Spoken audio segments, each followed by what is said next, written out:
Welcome to True Crime Garage. Wherever you are, whatever you are doing, thanks for listening. I'm your host, Nick, and with me, as always, is a man that would like to know, if you're out there and you're listening, what's the frequency, Kenneth? Here is the captain. Yeah, that's me in the corner. That's me in the spotlight. It's good to be seen and good to see you. Thanks for listening. Thanks for telling a friend.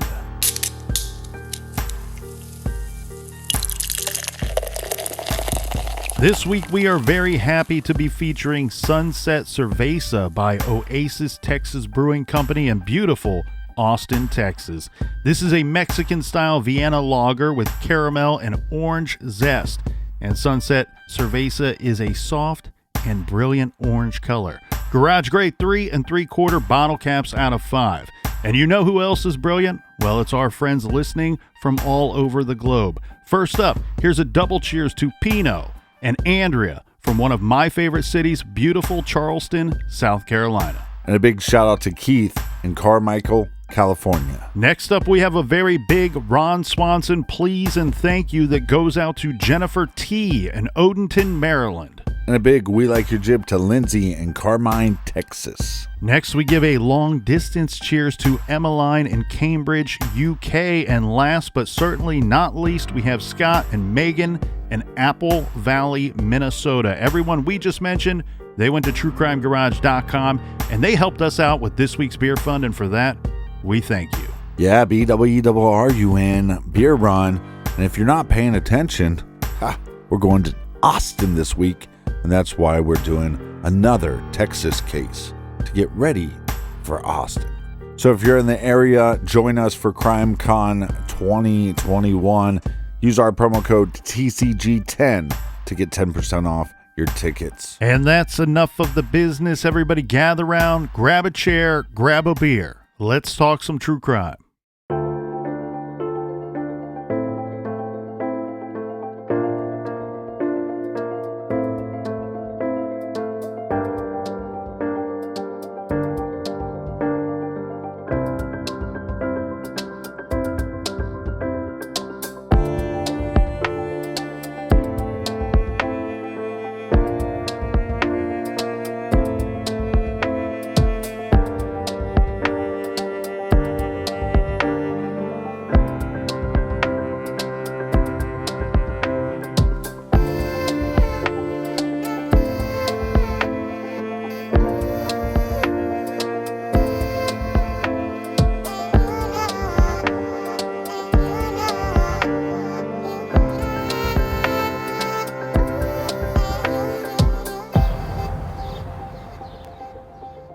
Picture this. You're a mother or father. For the sake of this week's true crime story, it will make more sense from the perspective of the mother. It's the middle of summer in Austin, Texas, and it's plenty hot outside. Your oldest is your 18-year-old daughter. Now, at this age, she's your daughter, but she's not really a child. But she is still not yet a woman. She's really still a girl, but she's finding her way. She's just starting to carve out her little place. Her soon-to-be well-deserved little place in this world. She's had some ups and downs, but it's really starting to feel like she has put most of those downs behind her.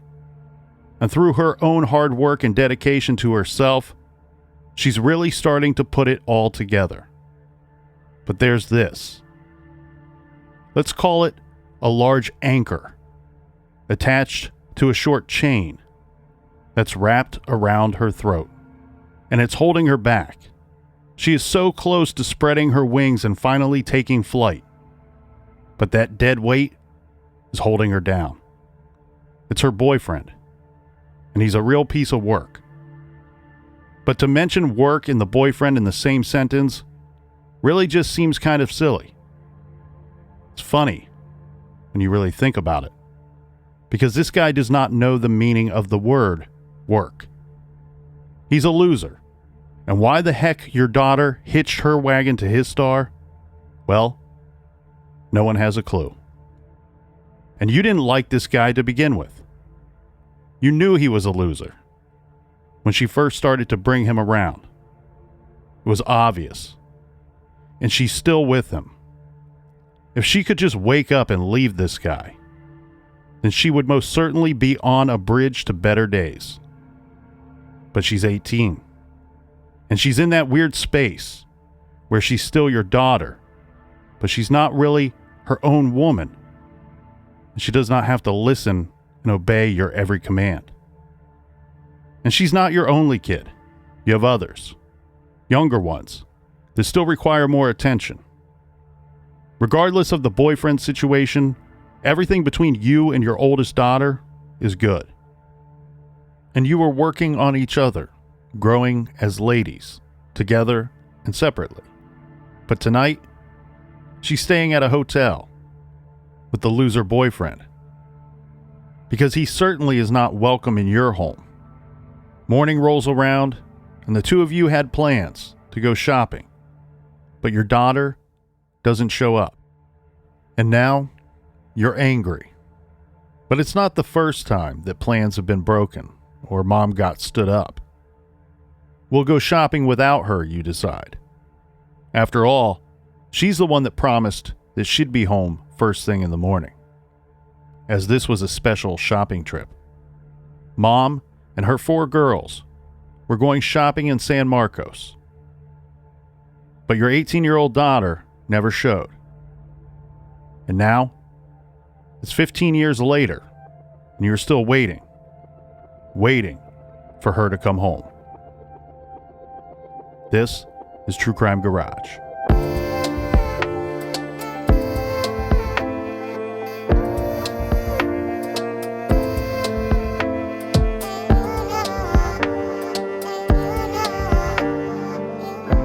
Roxanne Elizabeth Paltauf was born on January 3rd, 1988. And 18 years later, Roxanne is living at home with her mother, Elizabeth Harris, and her sisters and 1 brother in Texas.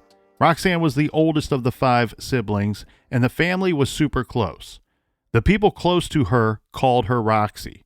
Her sisters and her mom described Roxanne as hilarious, sweet, fun-loving, maybe a little naive.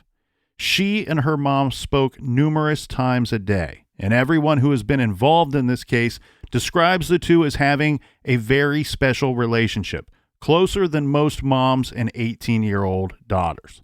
One of Roxanne's friends said that whenever she would sleep over at Roxy's house, they would hang out on her mother's bed, just chatting with Elizabeth for hours.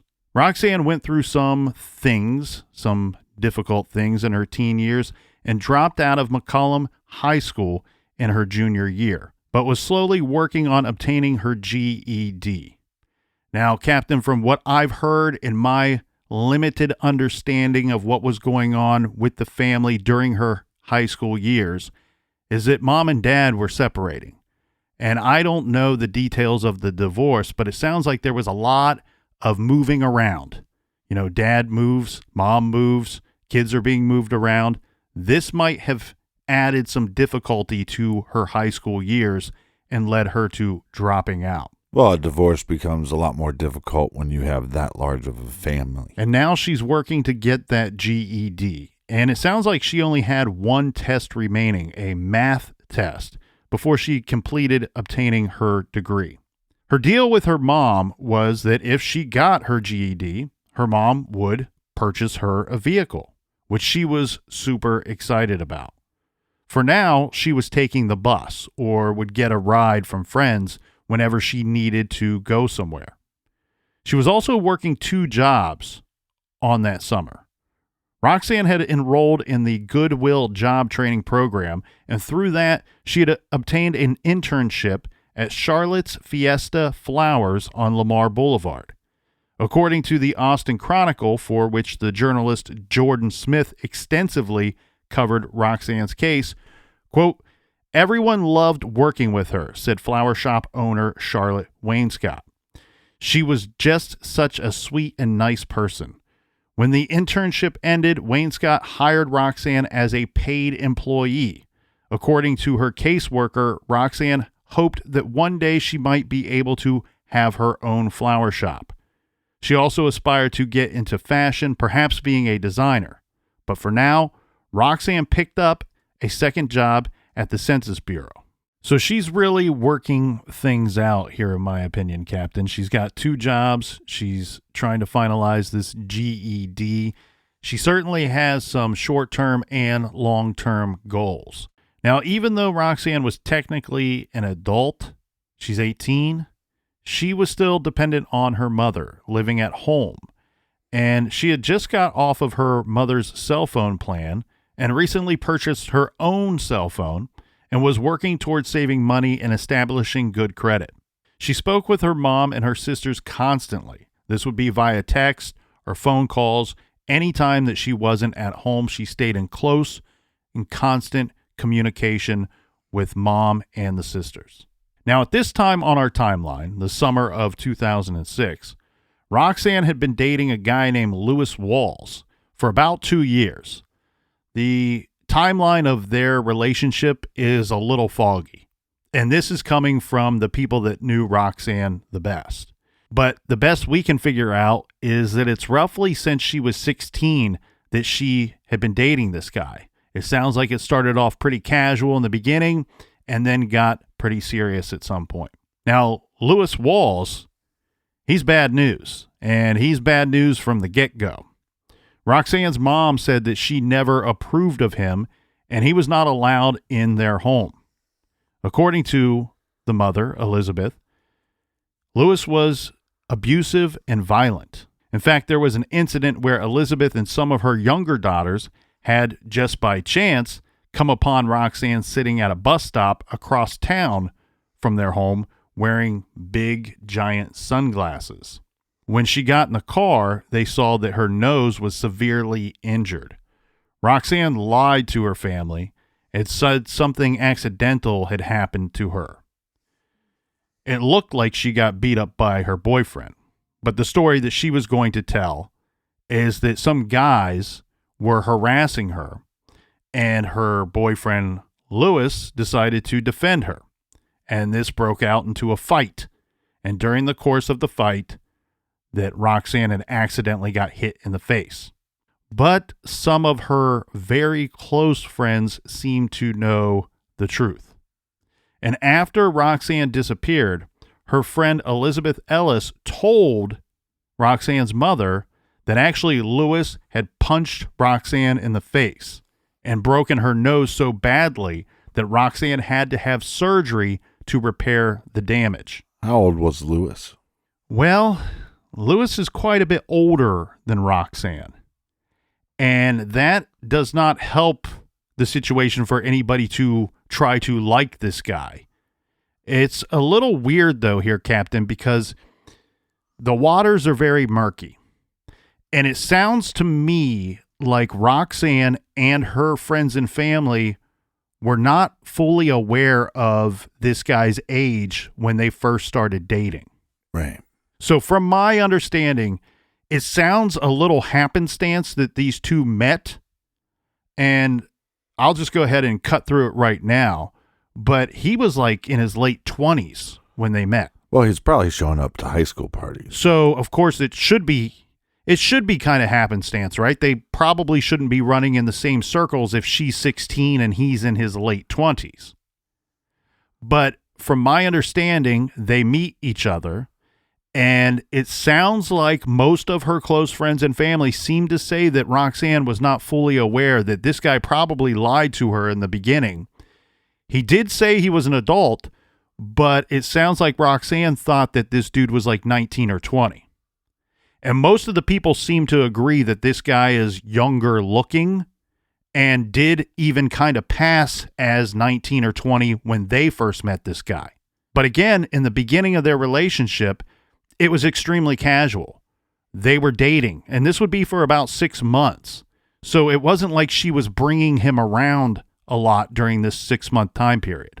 Yeah, she's probably a pretty naive 16-year-old when they started dating, but at some point when she turned 17, 18, knowing the age difference, that's either something you need to be explaining to your parents or you need to be cutting off ties with this individual yourself. And of course, after this incident with the broken nose and the nose surgery, of course, her mother, Elizabeth, and her family, they're doing their best, or at least what they could, to try to keep Roxanne away from Lewis or encourage her to not be with this guy anymore. But since her 18th birthday in January of 2006, as we said in the trailer, she's now an adult. Technically, she's an adult.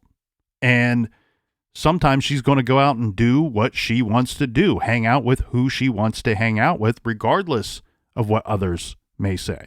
Well, right. And she has that right because she's an adult, but as a parent, these are my rules. If you live under my roof, then you have to follow my rules. But back to the broken nose, even if he's not abusive, physically abusive, because we don't know if that is true or not. But even if her story is correct and that means you're now hanging out with somebody that's getting into violent altercations while you're around and you become innocent bystander. Well, and if you're trying to sell the story to mom and friends, what a better story to come up with than, oh, he was defending me. You might think he's a bad guy, but he was really just doing the right thing here. And I ended up getting accidentally hit or injured during the course of him defending me.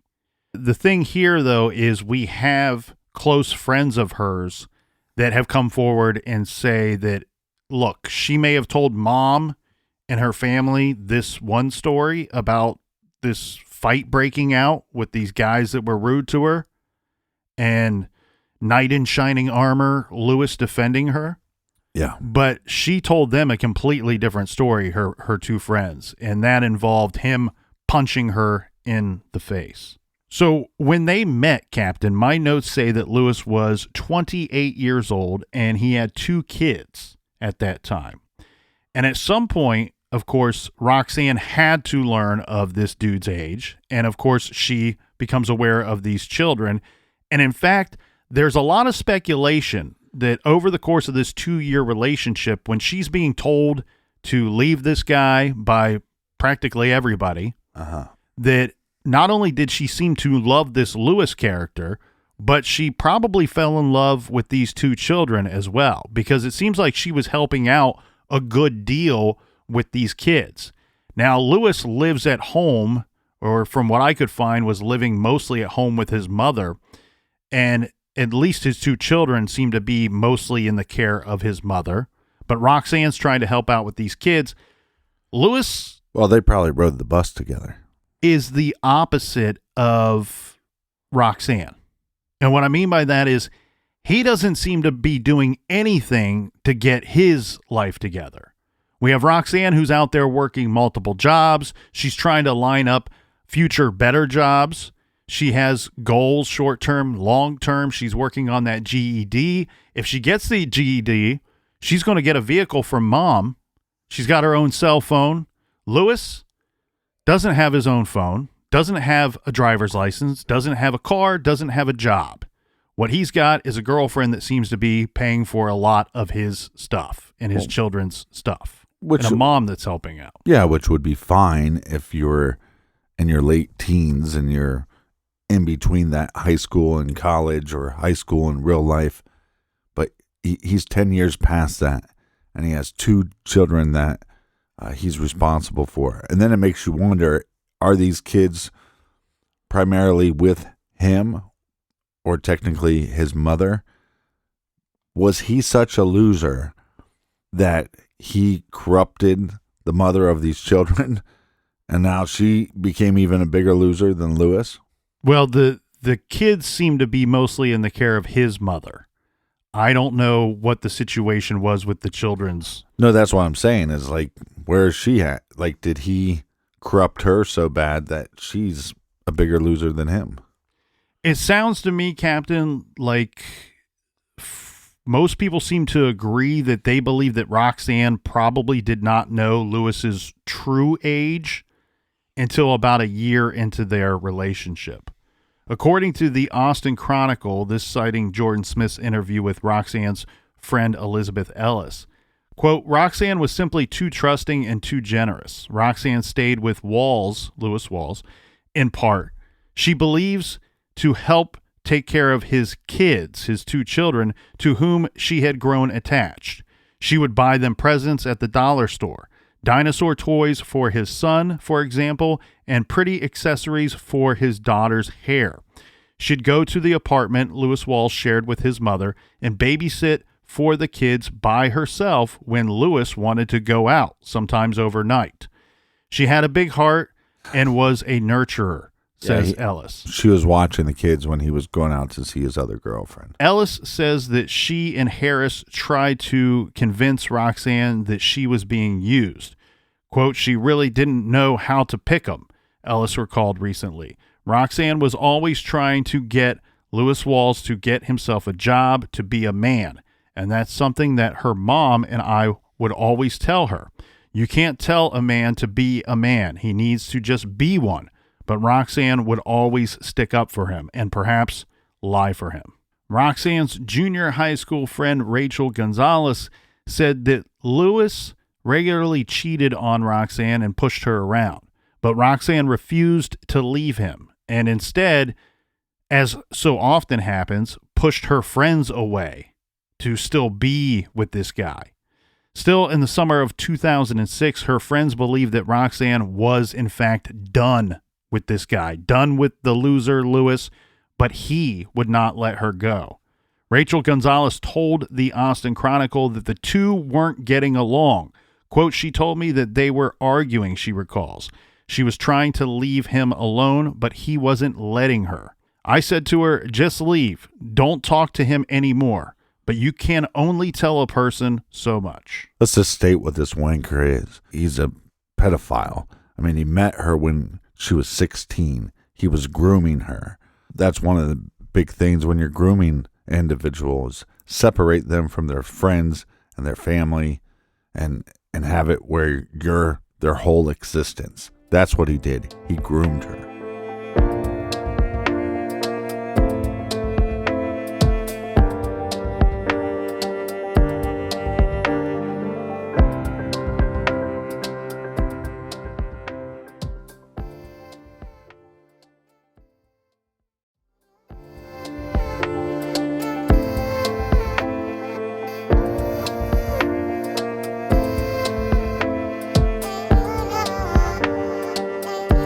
All right, we're back. Cheers, mates. Cheers to everybody in the front and in the back. Cheers to you, Captain. All right, let's start talking about July of 2006. We have 18-year-old Roxanne who had been staying with Lewis, her then 30-year-old boyfriend, for several days at various motels around Runberg, Texas. This is a high crime area near the city of Austin, or in the city of Austin. Now, from my understanding here, Captain, is that this area, this general area of Runberg, they've done a lot to really clean it up in the past several years, but a quick check of crime in that area, and this was studies as of 2012, state that 11%, over 11% of the greater Austin area's crime takes place in this space, in this Runberg area, which is only about 6 square miles. Wow. So that's a good amount. Now, while Lewis wasn't welcome in Roxanne's family home, it sounds like, for whatever reason, Roxanne was not welcomed into Lewis's mother's home, where she lived with Lewis's 2 kids. So the two of them would have a difficult time being together, hanging out together, spending time together, because it doesn't seem like anybody wanted the two of them to be together. Or that's just what he's telling her. Well, so they're hanging out at these motels. These are overnight stays over the course of several days.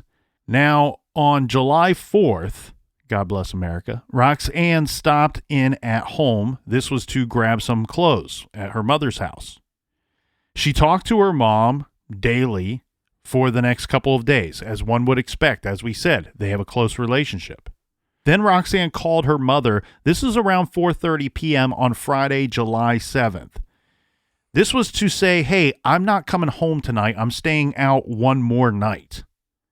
And her mother, Elizabeth, said that she thought that she had been spending way too much time with Lewis. Yeah. Well, and I don't want you to spend time with him anyway, but let's not do one more night. Here's my problem. So if he doesn't have a job and she has 2 jobs, but she has some bills, and look, when you're 18, the jobs that you have don't pay it that much money. Where are they staying? Motel, flicky, long dong hotel. I mean, they're staying in crap hotels. Agreed. And you have a couple where only one person seems to have any kind of income. And to defend Roxanne here a little bit, I do think she was making pretty good money at the time, given her age anyway. As you said, a lot of jobs when you're 18 don't pay a whole heck of a lot. No, and I'm not knocking her. What I'm saying is, when you're 18, your jobs don't pay that well, and plus she has these expenses. She has to support him, and so she's probably paying for these hotels. I mean, this guy is just a manipulator, a user. He should have these expenses. He just doesn't. He Yeah. just chooses not to have them. And I kind of go back to what her friend and her mom were saying about you can't tell a man to be a man. He just has to be a man. And one thing I've always thought, here we're talking about a 30-year-old for crying out loud, but one thing I've always tried to tell younger people, and even myself in my younger days, is age does not dictate whether a boy becomes a man. You know, just because you wake up one day and you're 18, you're not a man. A man is someone that upholds their responsibilities in life. And this dude certainly is not that. Yes, some boys never become men. And I could get past the age thing a little bit. Not when she's 16. If he was 30 years old and he met an 18-year-old, technically that's legal in the eyes of the law. But if this guy had a job, was supporting her, taking her nice places, buying her nice things, telling her to go to college, I could get past that. I can't get past a 28-year-old manipulating and grooming a minor. Well, and you're exactly right. What you have here is when she's 16 and leading up to this time of her actually being an adult at 18, he is in fact grooming her, because by this point I can't say for certain what was going on in the relationship at this very day in our timeline in July of 2006.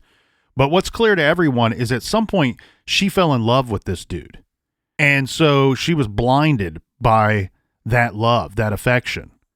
Mm-hmm. And so, of course, she's probably not making the best judgments and decisions at the time because her love was blind. And unfortunately, she fell in love with this loser guy. Now, on this night, okay, we're at Friday, July 7th at 4:30 in the afternoon.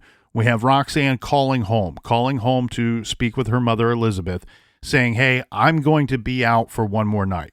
And of course, we know Elizabeth doesn't love this because she knows this means Roxanne's spending another night with Lewis, who she doesn't like at all.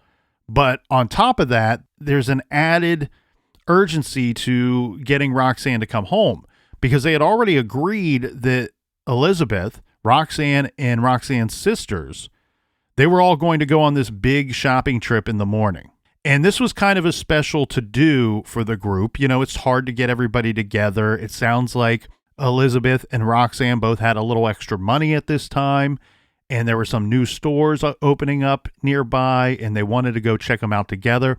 So this was kind of an event that was planned in advance. And she's a little worried that this extra night out, another night out at the motel with Lewis, might mean she doesn't show up for the morning's shopping trip. Her mother, Elizabeth, says, okay, fine, reluctantly agrees. I don't really know that she has to agree for her 18-year-old daughter to stay out another night, but she accepts it. Now, Saturday morning came and went, and Roxanne never showed up. The family waited and then gave up at some point and just went shopping without her. You've promised these other kids that we're going to go out and have this fun day. Yeah. And so now you're out. You got to take the other kids. But her mother, Elizabeth, obviously is not pleased. And in fact, she was a little ticked off to the point of saying, you know what, I could reach out to her. I could give her the business for not showing up today, but I'm not going to call her. I'm not going to call and bother, not going to waste my time to call my daughter's cell phone. She thought, you know what? I will let her be the one that has to call me and apologize or make up some excuse why she couldn't be on this shopping trip that we had all planned together. When the family gets home from this trip, this shopping trip, this is around 4:30 on Saturday afternoon. So if you're filling out a timeline here, this is almost exactly at the 24-hour mark since she has last heard from her daughter. Elizabeth's phone rings, and it was Roxanne's cell phone number that was calling her. So Elizabeth answered it. She's thinking, all right, here come the excuses, or here comes the apology for missing the shopping trip. Right.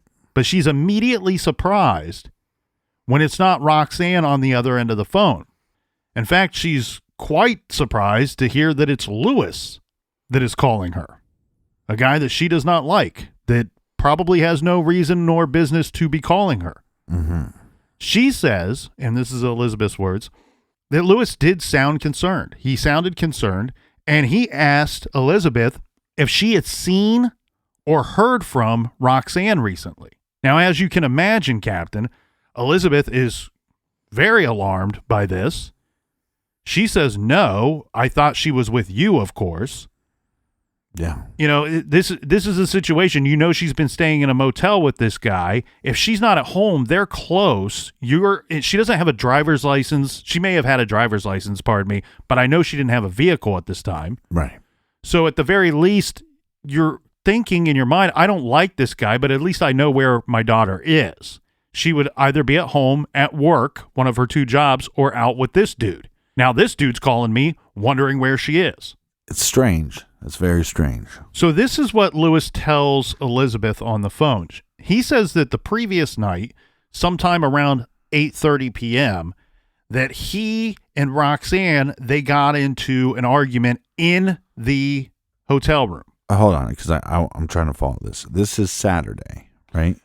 So Lewis is calling Elizabeth on Saturday asking where Roxanne is. Right. Now he's talking about his story of Friday night. the last time he saw her, and he says this is about 8:30 p.m. on Friday night. Wow. So he's saying, hey, we had an argument at the motel room. The argument was about an old girlfriend of his or something or other. And Roxanne storms out. Yeah, do you know what her name was? I do not. Skankosaurus Rex. She sounds lovely. Yeah, she was a dinosaur of a woman. Whatever went down, Roxanne, according to Lewis, underline that, stormed out of the motel room and left, walking away from the hotel. Right. Lewis says, hey, he tried to go after her, but she wanted nothing to do with him. Finally, you would think, right? He saw her walking along the service road out in front of the motel, and then he says that he saw her make a left, again, she's on foot, onto Middle Lane. So he went back to the room, and he says that, you know, he's going to try to cool down. It was a heated argument. He was just going to let her blow off some steam. He's going to chill out in the hotel room, wait for her to come back. Well, in his defense, right? In his defense, she doesn't have a car. You're in a bad area. She's probably not going to just take off on foot. So she might just pace around a little bit in the parking lot and come back in. Yeah, this is one of those times when, you know, look, if you've lived in a city long enough, you are aware of the bad areas, the bad parts of town. Yeah. And you just hope and pray, and I do this with even people I don't know, kids I don't know. I hope that 16, 17, 18, 19-year-old young people, that they realize what could happen, what can happen when you are in a bad area. Of course, bad things can happen anywhere. Right. But there's a higher risk level in certain areas. Now, we're talking about a pretty 18-year-old woman walking around on her own in what we've already clearly laid out is a high crime area on a Friday night, according to Lewis's story. Well, and given her size, it should be a lot easier to take control of. Correct. I mean, obviously, Rick Rude was much easier to body slam than Andre the Giant. So size always plays a factor in these situations. I got to point this out too, because if I'm Elizabeth and I'm on the phone talking to Lewis and he's telling me this story, not only am I immediately alarmed that my daughter has gone off on her own on foot and he hasn't seemed to seen her overnight now. She never returned overnight. Right. But my mind's also going, wait a second, this dude's calling me on her phone. Her phone number was the one that came up on my phone. Yeah, so did she storm out and just leave her phone? That doesn't seem like something that it doesn't seem right. A woman would do. Doesn't make sense, but okay, let's give Lewis the benefit of the doubt here. If he is in fact telling me the truth, well, then that means my daughter went off on her own on foot in a high crime area without even a cell phone. Yeah. Again, it could have just been a situation where she gets in an argument with him and thinks that she's going to eventually cool off and come back in, that she wasn't going to take off. Yeah, there's a little more to Lewis's story. He says that after some time passed, so he says roughly about 20, 30 minutes, she doesn't return. He must have cooled off or chilled out by that point.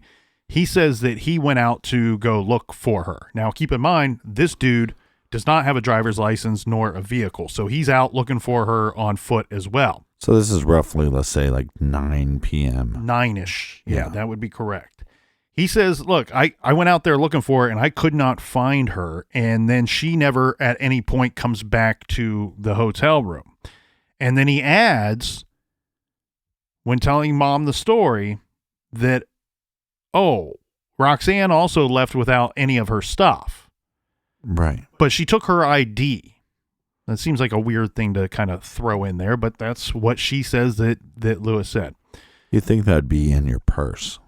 It sounds like, according to all parties involved, that Roxanne walked away from this motel room, if this story is to be believed, wearing a pink tank top, white shorts, and a pair of flip-flops. So normal summer attire. Elizabeth and some of her daughters, well, they're nervous. They're anxious. They want to go find Roxy. So they all jump into the car and they went down to the area. This is the Budget Inn where the two were staying, right off of Interstate 35. Mm-hmm. This was an area of Austin, as we said, called Runberg, which was, to put it mildly, sketchy. The hotel was basically a cheapo motel on a seedy, dangerous strip that was known for drugs and even sex work and things of that nature. There was crime going on in and around those streets. Right. Elizabeth was anxious to see that area where her daughter had walked off into the night alone. Well, first of all, like we said, she doesn't have a lot of money, so you know that your daughter is staying the night in these hotels. You can't really say much because she is 18, but at some point, as the mother, then you have to decide, how long are you going to put up with this until you put your foot down and say, hey, if you're going to keep doing this stuff, you're going to just have to move out. Well, and in Elizabeth's defense with Roxanne here, too, we have a situation where mom probably doesn't fully know exactly what's going on other than what she's being told by Roxanne.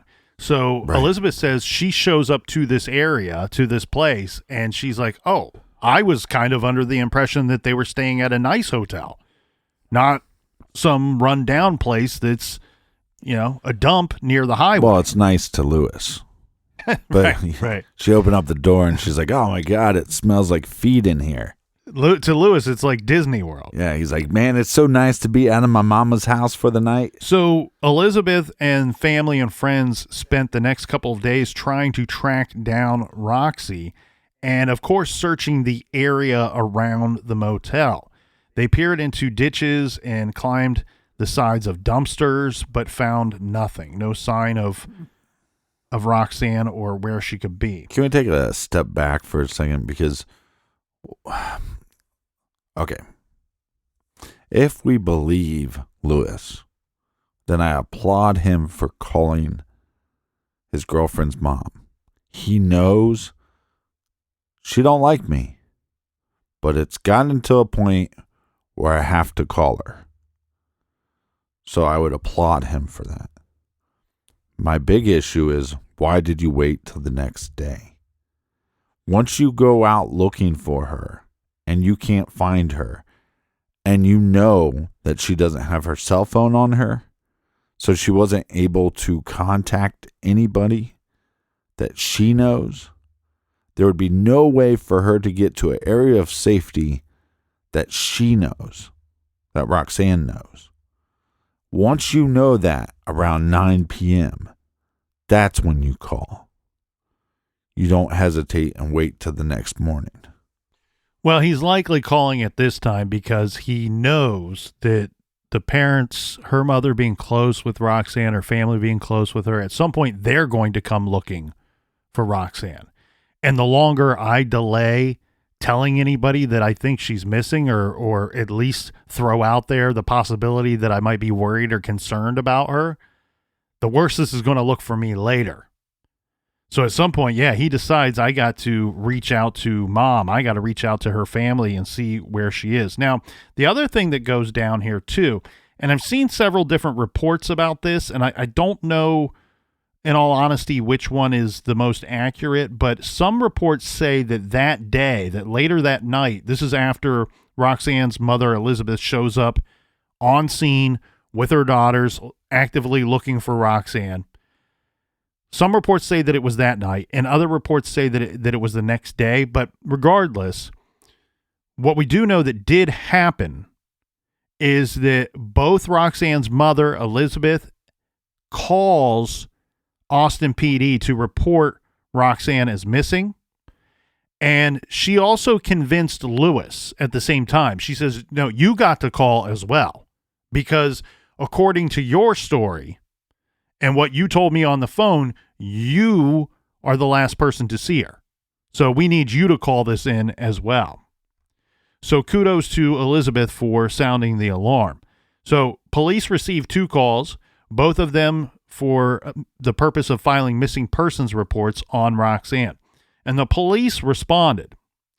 They looked around for Roxanne when they showed up in the area. They did make some inquiries, but of course, this is the situation. They assumed that the young adult, 18 years old, gets in a fight with her boyfriend. They've probably seen this story a million times. Anybody who's watched Cops knows that show is just filled with calls of boyfriend and girlfriend yelling and screaming at each other, and a lot of them, one of them takes off in the middle of the night. So after all, we do have Lewis who's admitting to police and to mom that, yeah, we got into an argument. And then he's saying that Roxanne stormed off after this argument, or during the course of.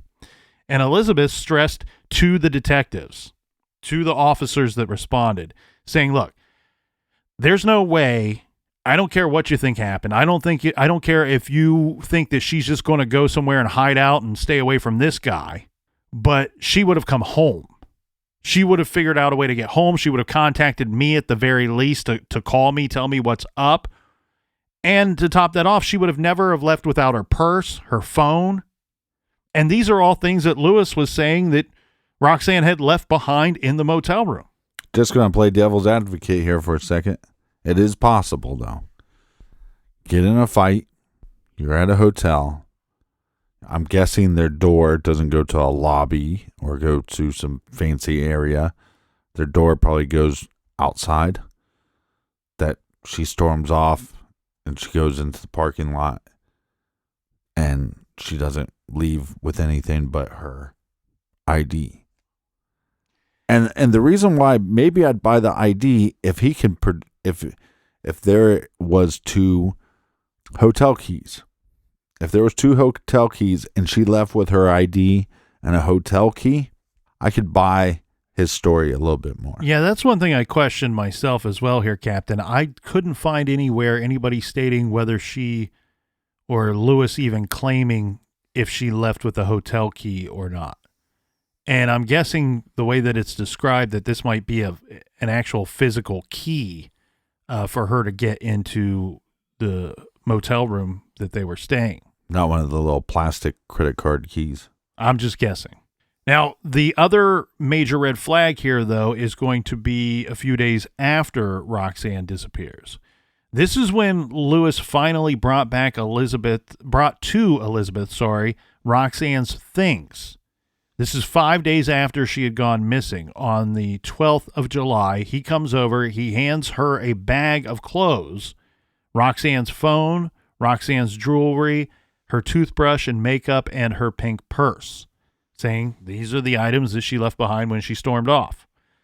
Immediately, her mother and Roxanne's sisters were concerned when they saw this stuff that Lewis brought back. Of course, it was her phone and it was her pink purse, but in regards to the clothing, immediately, this wasn't like, okay, more time goes by and they start to get concerned and then notice this. This was immediately. They noticed that the clothes they were given, none of them believed that they belonged to Roxanne at all.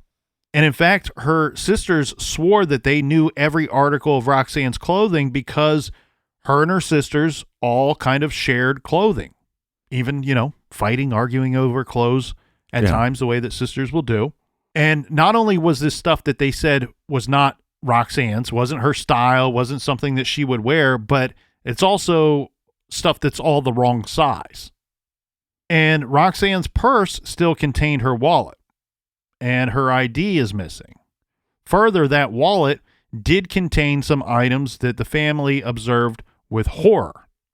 These were Roxanne's rings. According to her mother, Elizabeth, quote, even when she went swimming, that girl wore accessories.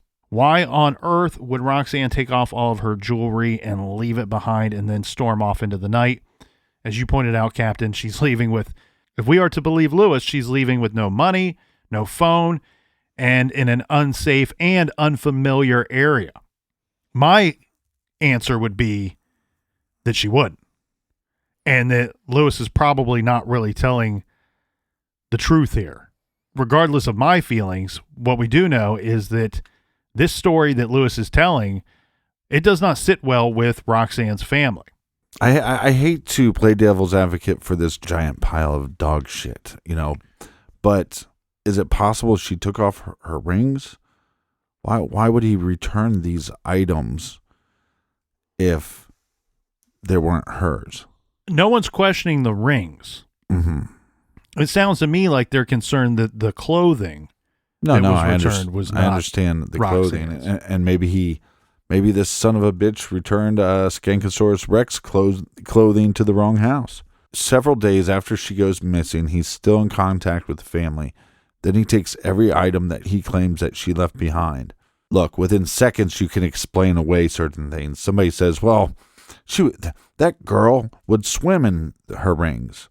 Well, maybe she took a shower. Maybe she was putting on lotion and she took off the rings as they were in a fight. And then she got pissed off and she walked out of the room. Every little thing that they're pissed off about, you can explain away within seconds. He returned the cell phone. He returned clothes. Oh, well, we don't recognize those clothes.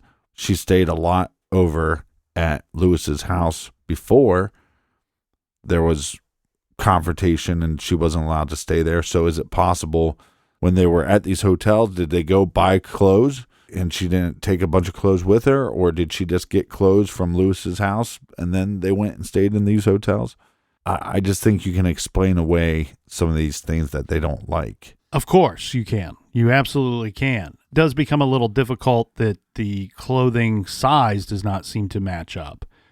But you're right. You can explain some of these things away. The problem, though, being it's been 5 days. You've not seen her nor heard from her, and this suspicious activity continues. And a lot of it is circling around one dude. And I want to make sure that we're not painting the wrong picture here, because this is not Lewis spending 5 days with these women trying to look for Roxanne. No, he has very, very limited communication with Elizabeth and the sisters. Right. So much so that, yeah, he called Elizabeth. Yeah, he agreed to file a missing persons report.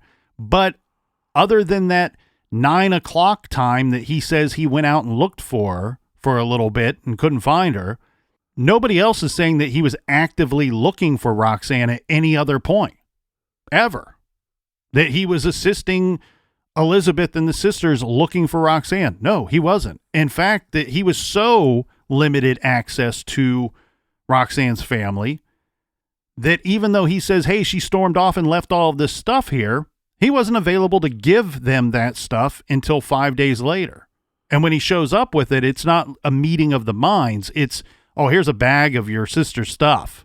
Right. Peace out.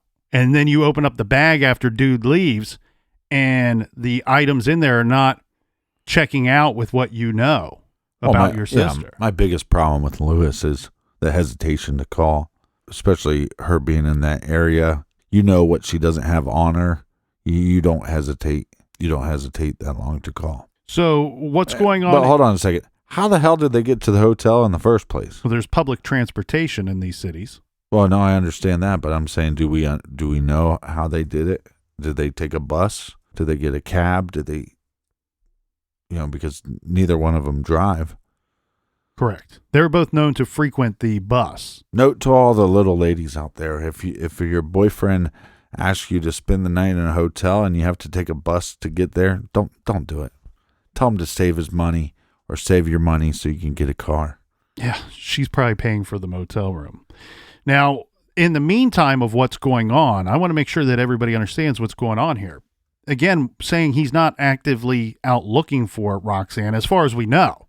Right. There's no one to say that that's what was going on. Again, look, even if the family doesn't like me, if I supposedly love this woman and she's missing, I'm going to be bothering them saying, hey, how can I help? What can I do? I'm going to be out there actively looking. If he was, that is not known to anybody other than Lewis.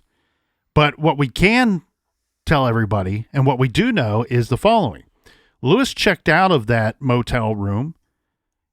This was before reporting Roxanne missing to her mother on Saturday afternoon. So Roxanne never shows back up. He went ahead and checked out of the motel room and leaves the immediate area. He's at his sister's apartment. This is a Walnut Creek complex is what I have in my notes. And he supposedly took Roxanne's things with him to his sister's apartment, then calls her mother to say, hey, by the way, your daughter stormed off. I don't know where she is. Now, by the time the Austin police got around to checking the motel for anything suspicious, well, it seems like it was far too late. For one thing, the motel records were a mess. As you can imagine in this type of area, they're just happy that someone rented the room. Good luck keeping tabs on everybody, and probably often charging cash rather than any kind of paper trail. Yeah, because then that way the person that's working the desk can just pocket the money. As said, the motel records were a mess. It was the kind of place where I guess you could get rooms by the hour. And as you pointed out, Captain, a lot of people probably paid under the table. Some clerks kept records, some didn't. Detectives believed that they figured out which room Roxanne and Lewis had shared. But by the time they took a look at it, days had passed, and it had been cleaned and reoccupied several times. Think about that statement. Okay, one, it's disappointing that detectives weren't in that room faster, looking for evidence, looking for things that could help lead them to Roxanne. I get that. But within that same statement is something that's even more alarming, that's not super obvious. Detectives believed they figured out which room Roxanne and Lewis had shared. That means Lewis is not cooperating with the detectives. He's not helping them.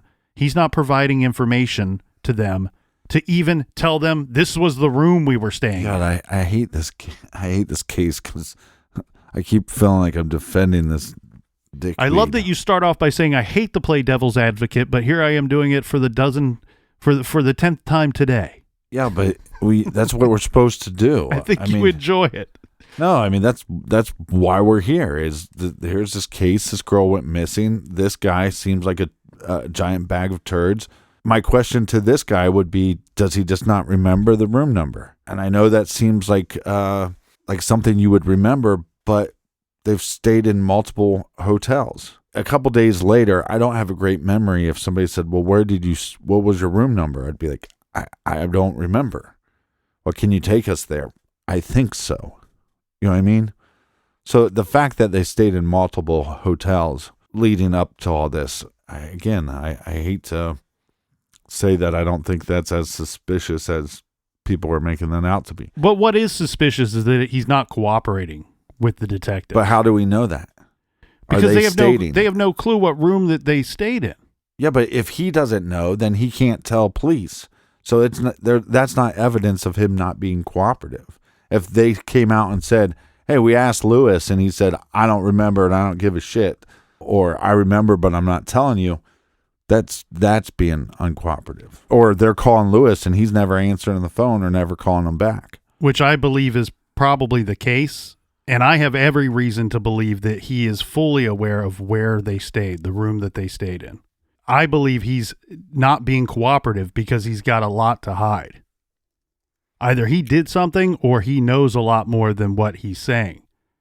And I think it's easy to see this and go, yeah, he probably does know more than what he's saying because he ain't saying anything. So it's difficult for me to believe that when you are reporting your girlfriend missing within 24 to 48 hours of the last time that you saw her, think about that. He checked out, his words, the morning after he last saw her. So that means within 20 to 30 hours of the time that you checked out of the hotel room, you don't know what room you stayed in? If it's somebody that I truly cared about, if I'm contacted by police or talking to police and I say, this is the last time I saw so-and-so, what room did you stay in? I can't remember if it was 318 or 308. Maybe it was 218. I can't remember. I'd be happy to meet you guys there, or could you pick me up? And we'll go over there and I can look. Maybe if I see the door or walk to it, I can walk to the door and show you where we stayed. But also what we're assuming is that she paid for the room. So she got the room number told to her. She grabs the keys. They walk down. She might have never told him, we're staying in this room. You know, other than leaving for 30 minutes to look for her. And I'm sure he didn't go that far. It's amazing he found his way back to the hotel room to begin with. Like a lost puppy. He had no idea where they were staying. Well, it might have been on the key.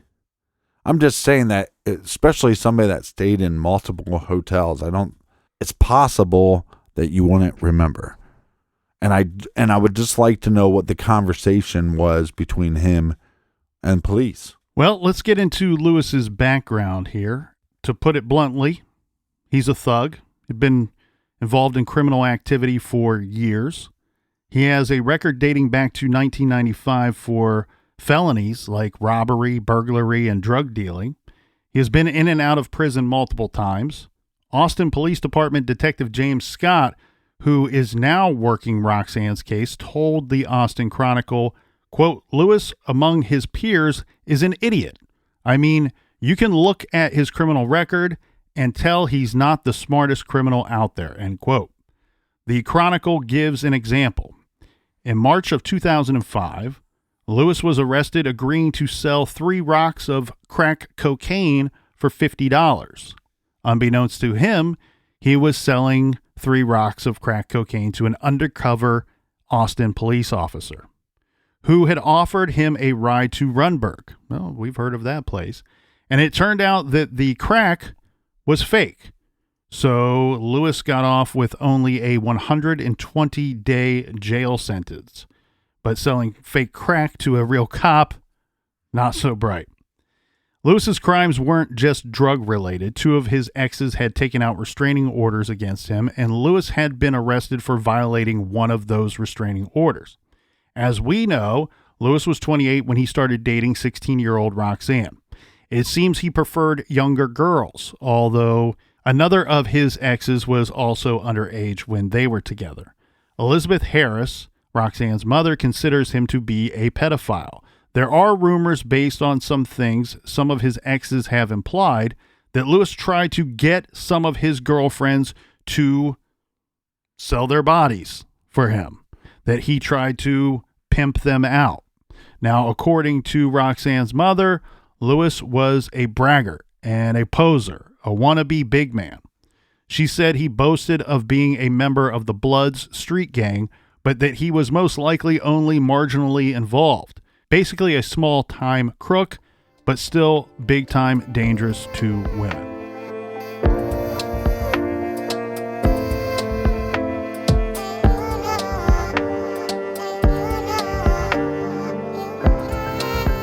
So much more to get to in this episode. Stay tuned till tomorrow. If you need more True Crime Garage in your earballs, check out our show called Off the Record. It's exclusively on the Stitcher app. To find that, just go to the Stitcher app or go to our website, truecrimegarage.com. And until tomorrow, be good, be kind, and don't litter.